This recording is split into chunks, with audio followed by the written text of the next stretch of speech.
పెద్దారెడ్డి అంటే ఎవరో తెలుసా? ఓ సినిమాలో బాగా ఫేమస్ అయిన డైలాగ్ ఇది. వాస్తవ జీవితంలో కూడా నెల్లూరు వాళ్ళు పెద్దారెడ్డిలో అన్న భావనతోనే జనం ఉంటారు. ఇక రాజకీయాల్లో నెల్లూరు రెడ్ల హవా అంతా ఇంత కాదు. ముఖ్యంగా అధికార వైసీపీలో నెల్లూరు జిల్లాలో రెడ్డి సామాజిక వర్గం నేతలదే పెత్తనమంతా. ఎవరు తగ్గరు, తగ్గేదేలే అన్నట్లు దూసుకుపోతుంటారు. ఆ స్పీడ్ ఇప్పుడు నెల్లూరులో రెడ్డి నాయకులకు కొత్త తలనొప్పులు తీసుకొస్తున్నాయి.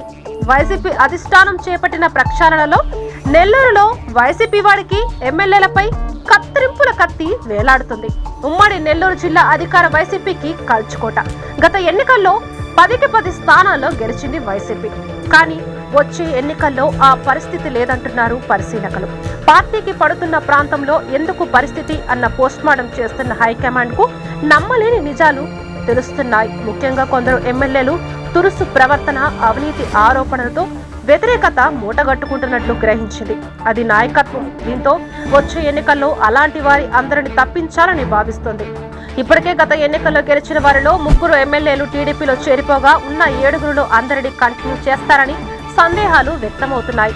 మంత్రి కాకాని గోవర్ధన్ రెడ్డి, ఆత్మకూరు ఎమ్మెల్యే మేకపాటి విక్రమ్ రెడ్డి, కొవ్వూరు ఎమ్మెల్యే నల్లపురెడ్డి, ప్రసన్న కుమార్ రెడ్డి మినహా మిగిలిన వారి పనితీరుపై అనేక రకాల ఆరోపణలు ఉన్నాయి. దీంతో వారందరినీ తప్పిస్తారా లేక స్థానచలనం ఇస్తారా అన్న డౌట్ వస్తుంది.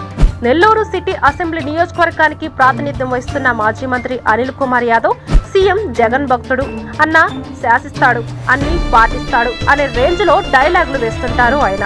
గత 2 ఎన్నికలలో వరుసగా గెలిచిన అనిల్ కుమార్ యాదవ్ వరుసగా 3వ సారి సిటీ నుంచి పోటీ చేస్తారా అనేదే డౌట్.